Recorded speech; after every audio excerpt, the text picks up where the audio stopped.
Oi, pessoal, tudo bem? Vamos falar um pouco sobre as doenças causadas por protozoários, já que nós estamos aprendendo sobre o reino protoctista. Então, começando com as protozooses do capítulo 11, da página 389. A primeira protozoose é a doença de Chagas. A doença de Chagas ela é causada pelo protozoário do gênero Trypanosoma cruzi e ela é transmitida através do inseto conhecido como barbeiro, que é do gênero Triatoma infestans. Então, essa doença tem um vetor. O agente causador da doença é o protozoário, mas tem o inseto que faz essa parte intermediária da transmissão dessa doença. Então, quando a gente tem uma doença causada por um vetor, um inseto, a nossa medida profilática, ou seja, a prevenção, se dá combatendo esse agente transmissor, ou seja, combatendo o inseto que passa ali durante a sua vida por um período com esse protozoário no seu intestino. Não tem um tratamento eficaz contra o mal de Chagas, não tem cura, tá? E não tem vacina para prevenção. Então, a prevenção mesmo é combate ao vetor. Então, se dá quando a gente está dormindo, né? Por que dormindo? Porque esse inseto, né? Ou um animal silvestre que tem esse inseto, né? Esse barbeiro no seu corpinho, acaba tendo um hábito noturno, porque ele é um animal de hábito noturno. Ele vai, então, chegar e fazer as suas necessidades, né, na região da nossa face. É por isso que ele é chamado de barbeiro, porque ele faz geralmente na região aqui, né, da nossa face, da nossa pele, do rosto, que é a única parte descoberta enquanto nós estamos dormindo, já que ele é um inseto de hábito noturno. Então, quando ele urina aqui nessa área, acabamos coçando, porque dá uma coçada, né, fica aí com vontade de coçar o rosto, e nós dormindo a gente acaba coçando, e nisso o sangue consegue ser contaminada por esse protozoário Trypanosoma cruzi, e aí ele vai então se replicar no nosso sistema circulatório, vai chegar em órgãos importantes que causam um aumento aí desses órgãos, um inchaço, e aí a pessoa vai ter alguns problemas de saúde.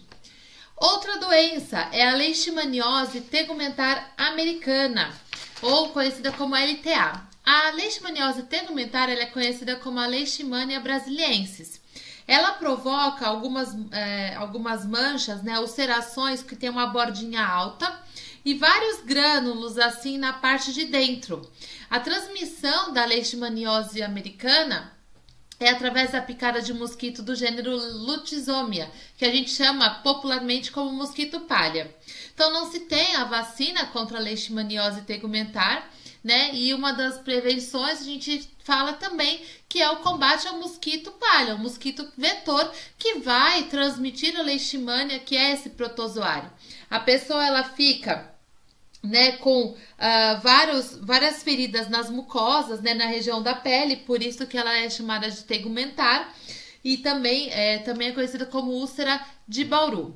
Então, o mosquito vetor, ele vai transmitir para o homem, né, e aí outro mamífero também pode passar para alguns roedores ou cachorros silvestres, né, e esses mosquitos, eles liberam esses protozoários na corrente sanguínea dos mamíferos, causando a leishmaniose tegumentar americana. Já a leishmaniose visceral, né, que ela vai ser mais interna, ela vai atacar alguns sistemas nossos internos, ela é causada também por protozoário do gênero Leishmania, tá? Por alguns protozoários diferentes, mas do mesmo gênero. Assim como a leishmaniose tegumentar, que é da pele, a visceral também é transmitida pelo mosquito palha, também tem esse vetor, né? Então, a gente tem aqui alguns casos, alguns locais onde a gente vê casos de leishmania, né? Que vai da visceral, né? Aqui no Brasil, alguns países da América Central, a gente tem aqui também na Europa, na África, né? Então, a gente tem vários lugares, assim, casos da leishmaniose visceral americana, que também é passada por um mosquito que a gente conhece popularmente como mosquito palha. Como não tem vacina, a prevenção é combatendo esse mosquito para não pegar essa protozoose. A giardíase. A giardíase ela é causada pelo protozoário Giardia lamblia, que é o protozoário que vai causar esse male no nosso corpo. Como que a gente pega a giardíase? Através da infecção humana, né? Porque a gente ingere cistos desse protozoário. Então a pessoa fica com uma diarreia forte, com bastante dor, bastante cólica intestinal, e a pessoa consegue tratar através de medicamentos. Como que se faz a prevenção, já que não tem também vacina para prevenir a giardíase? É a questão da higiene pessoal, tomar sempre água filtrada, né, ou então tratada, lavar bem os alimentos para que a gente não pegue esse tipo de protozoose. Então a giardia a gente pega através de água e alimentos contaminados e causa aí uma infecção intestinal severa, né, uma diarreia bem forte, porque esse protozoário ele gosta de ir lá no intestino, que tem muitos nutrientes, e acaba se replicando lá. A tricomoníase, ela é uma infecção sexualmente transmissível, tá?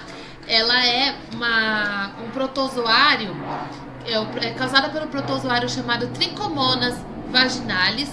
Na mulher, acaba causando um inchaço. Edema significa inchaço na vagina, manchas avermelhadas na região da vulva, que é onde tem os grandes e pequenos lábios, leucorreia, que é corrimento fétido, cervicite, que é uma infecção ali no canal do colo do útero, e ardência quando ela vai urinar. No homem, ele pega também a tricomoníase, só que geralmente é assintomático.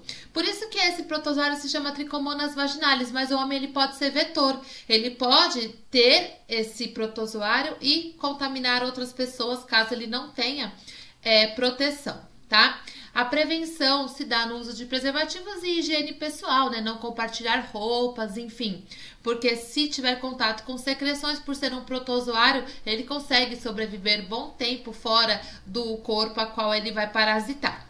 Então aqui a gente tem a cervicite, né? A cavidade da vagina é bem machucadinha, justamente por conta da presença desse protozoário. Ele é um protozoário também flagelado, como a gente vê aqui na imagem ao lado.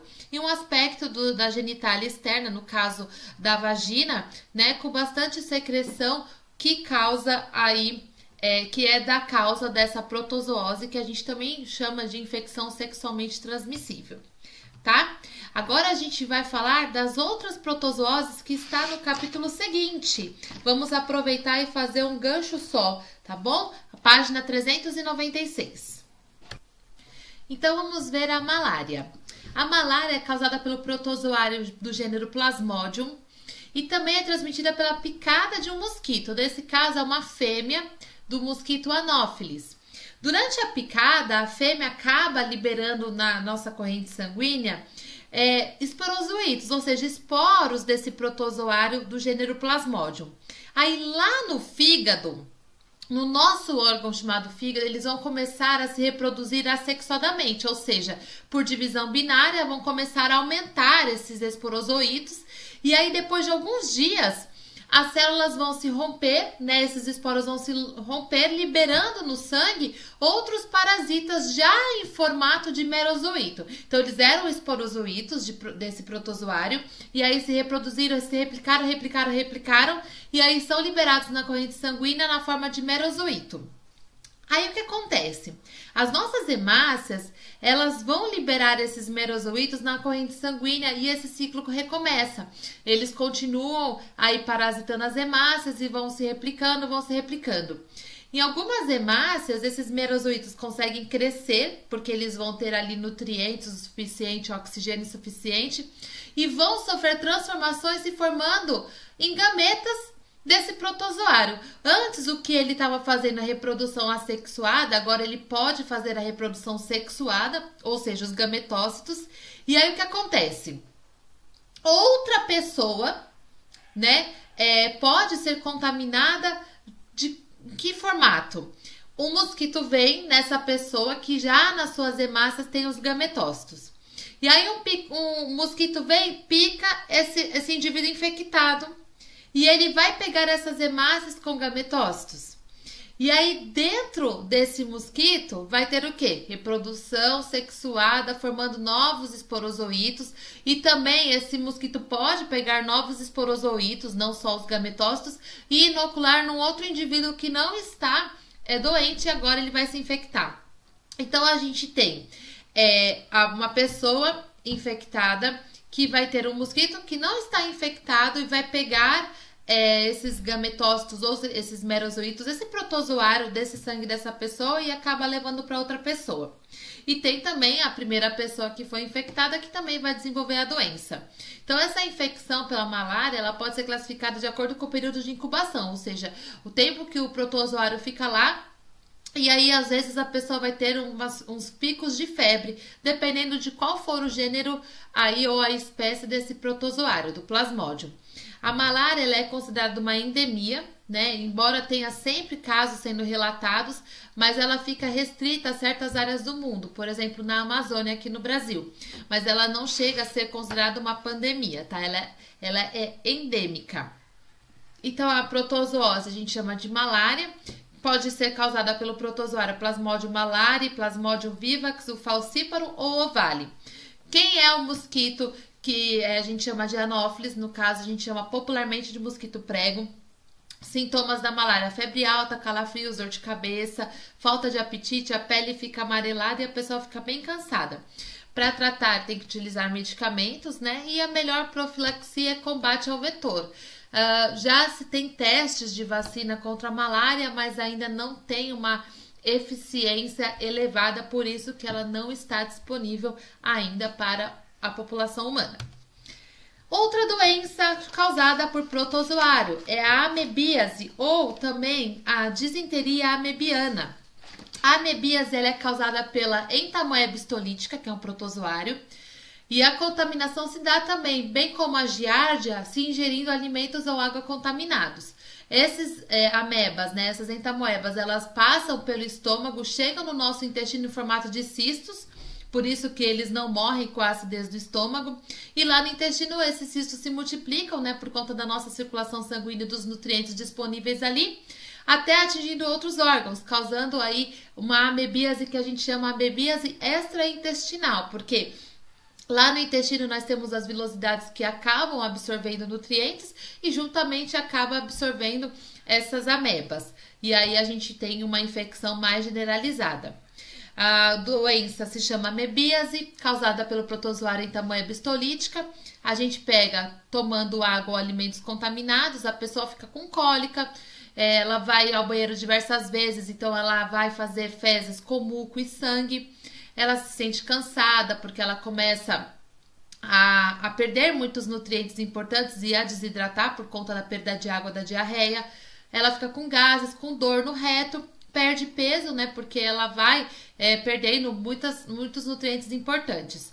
O tratamento para combater a amebíase é com medicamentos e não tem também vacina. Então é higiene pessoal e lavar sempre bem os alimentos, tomar água sempre tratada, né? Para que não se contamine. E a toxoplasmose, ela é causada pelo protozoário Toxoplasma gondii. Uma das formas mais graves dessa doença é em crianças recém-nascidas, que geralmente adquirem durante a gestação, né? A mãe que pegou a toxoplasmose acaba passando para o desenvolvimento embrionário e esse bebê pode ter algum problema no encéfalo, pode nascer com icterícia, curticária, com problemas no fígado, que é essa hepatomegalia, pode nascer inclusive cega ou surda, né? Pode causar diversos distúrbios aí no desenvolvimento dessa criança. O ciclo de vida da toxoplasma, desse protozoário, também se dá numa fase assexuada e outra sexuada, ou seja, uma parte ele vai conseguir se reproduzir por esporos e na outra por gametas. Como que o ser humano adquire essa infecção? Ou ingerindo os cistos do toxoplasma em alimentos ou água contaminado, contato com jardins, caixas de areia, latas de lixo, porque já pode ter passado algum animal ali e urinado ou defecado e a gente acaba se contaminando, por isso que a higiene é importante.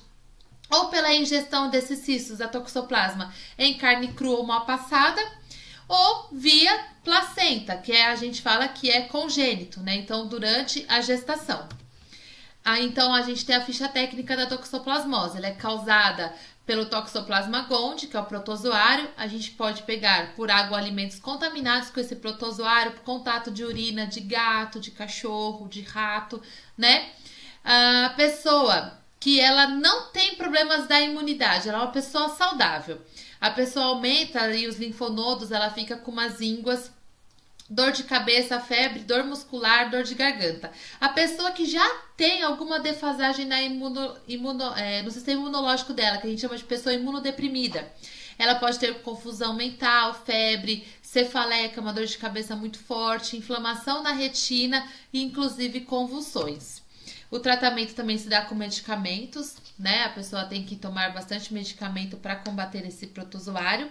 E a prevenção? Não se tem vacina para protozoose. Então, comer carnes bem passadas, né? Não ficar comendo carne crua mal passada. Congelar a carne a menos 20 graus Celsius por 2 dias para que a gente possa consumi-la, né? Não deixar ali numa temperatura ambiente, porque isso pode contaminar. Lavar as mãos depois de manipular as carnes cruas, proteger áreas de brincar crianças, por exemplo, parquinhos que tem areia, né? Tomar cuidado para ver se tem fezes de cão e gato, porque isso daí contamina caso esse animal tenha esse protozoário no seu intestino, tá bom? Se você ficou com alguma dúvida relacionada às protozooses, escreve para a Pro. Um beijo!